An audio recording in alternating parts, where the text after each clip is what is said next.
مدرسے کی ایک مڈل لیول طالب علم لڑکی کا انتقال ہو گیا۔ اس کی عمر ابھی بہت تھوڑی تھی اور وہ جوانی کی دہلیز پر قدم رکھ ہی رہی تھی کہ وہ فوت ہو گئی۔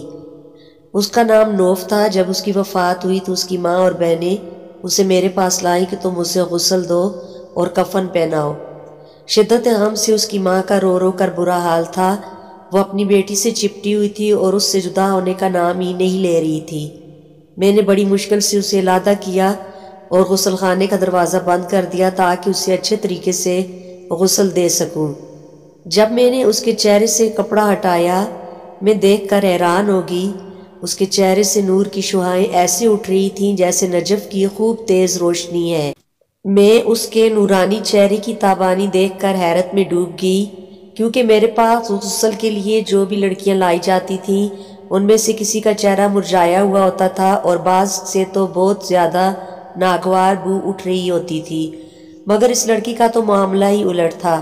اس کا چہرہ تو روشنی سے دمک رہا تھا۔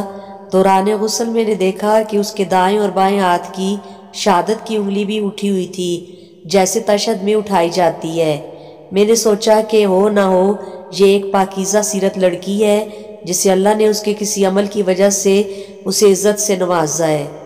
اس کی خوش قسمتی پر رشک آیا۔ میں نے بلند آواز میں اس کی ماں اور بہنوں کو بلایا اور دروازہ کھول دیا۔ اس کی ماں اور بہنیں دوڑ کر غسل خانے میں آئیں۔ میں نے اس کی ماں کو مبارکباد دی اور ان تمام حیرت انگیز باتوں سے مطلع کیا جس سے مجھے غسل کے دوران واسطہ پڑا۔ اس کی ماں نے اپنے تمام مادرانہ جذبات نچھاور کرتے ہوئے اس کی پیشانی کو چوما اور ساتھ ساتھ روتے ہوئے اللہ کی تعریف بھی کی۔ 2 دن بعد اس کی ماں نے مجھے بلایا۔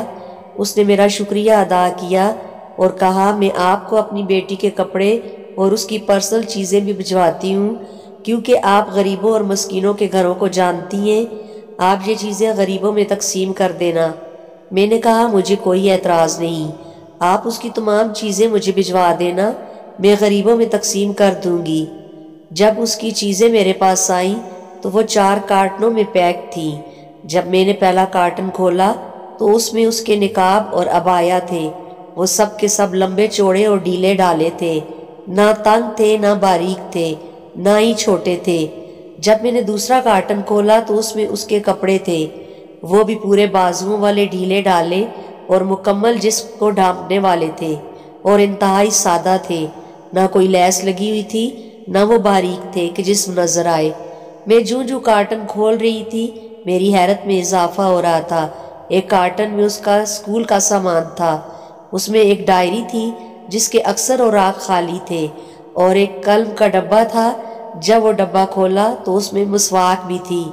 کارٹن بند کرنے کے بعد میں جلدی سے اپنے کپڑوں والی الماری کی طرف گئی۔ میں نے اس سے کھولا اور وہ تمام کپڑے نکال کر باہر پھینک دیے جو تنگ باریک اور چھوٹے تھے۔ پھر اپنے آپ سے وعدہ کر لیا کہ آج کے بعد میں بھی ڈھیلے ڈالے کپڑے پہنوں گی جیسے یہ لڑکی پہنا کرتی تھی۔ میں نے اس کی ڈائری کو اپنے پاس رکھ لیا کہ اس میں اپنے لیکچرز لکھا کروں گی جو اس لڑکی کے لیے صدقہ جاریہ بن جائیں گے۔ میں نے پھر اوف کو فون کیا اور اسے ماڈرن دور میں بھی اپنی بیٹی کو مکمل اسلامی کپڑے پہنانے پر مبارکباد دی۔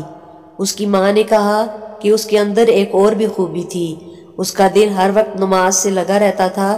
جو ہی مؤذن اذان دیتا وہ سارے کام کاج چھوڑ کر اپنے رب کے ہاں سجدہ کرتی۔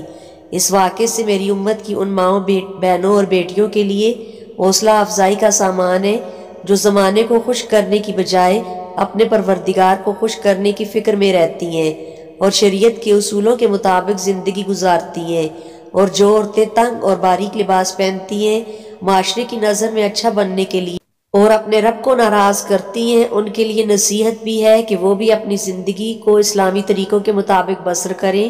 اس طرح اللہ بھی راضی ہو جائے گا اور آخرت بھی سنور جائے گی۔